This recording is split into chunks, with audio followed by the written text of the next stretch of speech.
tremendous amount of spirit from other countries, including China.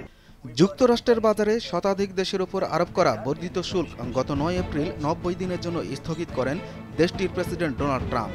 তবে চীনের উপর তা বাড়িয়ে 125% করার ঘোষণা দেন তিনি। আগে দেশটির উপর 20% শুল্ক আরোপ করেছিল যুক্তরাষ্ট্র।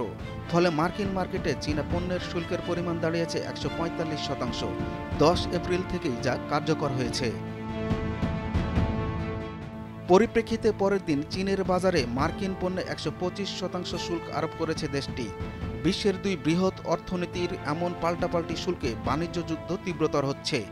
ইতোমধ্যে বিশ্ব অর্থনীতিতে যার নেতিবাচক প্রভাব পড়তে শুরু করেছে। বিশ্ব পুঁজিবাজার দুর্বল হয়েছে, প্রধান আন্তর্জাতিক মুদ্রা ডলারের বিশাল পতন ঘটেছে, ক্রিপ্টোকারেন্সি বাজারে ধস নেমেছে। তবে মূল্যবান ধাতু স্বর্ণের উত্থান ঘটেছে, সেই সঙ্গে বন্ড মার্কেট শক্তিশালী হয়েছে।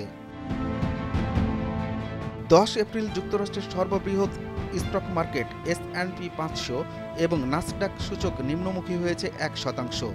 আমেরিকার মতো ইউরোপের পুঁজিবাজারও নিম্নগামী রয়েছে। চলতি সপ্তাহে স্টক 600 সূচক কমেছে 1.7%। একই নজির এশিয়ার পুঁজিবাজারেও। আলোচ্য কার্যদিবসে জাপানের নিক্কেই সূচকের পতন হয়েছে 4.5%। দক্ষিণ কোরিয়ার ইন্ডেক্স হ্রাস পেয়েছে 1.7%। আর জাপানের বাইরে এশিয়া প্যাসিফিকের MSCI এর ব্রডেস্ট সূচক নিম্নমুখী হয়েছে 0.5%। এদিন মূল বৈশ্বিক মুদ্রায় ইউএস ডলারের মান সুইস ফ্রাঙ্কের বিপরীতে 10 বছরের মধ্যে সর্বনিম্ন নেমে গেছে, আর ইয়েনের বিপরীতে তা 6 মাসের মধ্যে সবচেয়ে নিচে অবস্থান করছে। তবে ইউরোর দাম 1.7% বেড়েছে। ইউরোপিয়ান ইউনিয়নের প্রধান মুদ্রাটির দর নিষ্পত্তি হয়েছে $1.13855 2022 সালের ফেব্রুয়ারির পর, যা সর্বোচ্চ। বার্তা সংস্থা রয়টার্সের খবর, আলোচিত কর্মদিবসে স্বর্ণের মূল্য বৃদ্ধি পেয়েছে 2%।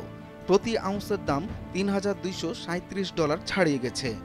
দৈনিক হিসাবে ইতিহাসে যা সর্বকালের সর্বোচ্চ। অর্থাৎ এর আগে বিশ্ববাসী কখনো এত দর দেখেননি। চলতি সপ্তাহে দামি ধাতুটির বাজার ব্যাপক চাঙা হয়েছে।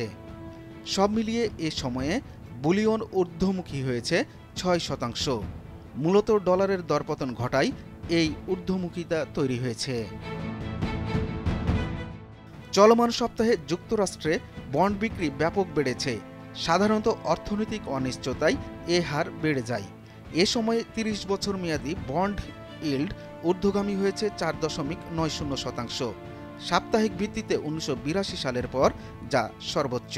তবে এদিন তেলের দাম সামান্য বেড়েছে, কিন্তু এখনও তা টানা দ্বিতীয় সপ্তাহের মতো পতনের পথে রয়েছে। প্রতি ব্যারেল ব্রেন্ট ক্রুডের দর স্থির হয়েছে $63.50।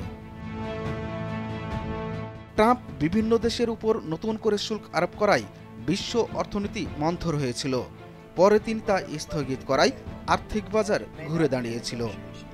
এবার যুক্তরাষ্ট্র ও চীনের পাল্টাপাল্টি শুল্কে বৈশ্বিক অর্থনীতিতে আবারও অশনি সংকেত পাওয়া যাচ্ছে। এ প্রেক্ষাপটে মন্দার আশঙ্কা দেখছেন অর্থনৈতিক বিশ্লেষকরা। দুরুল হক, ভোরের কাগজ।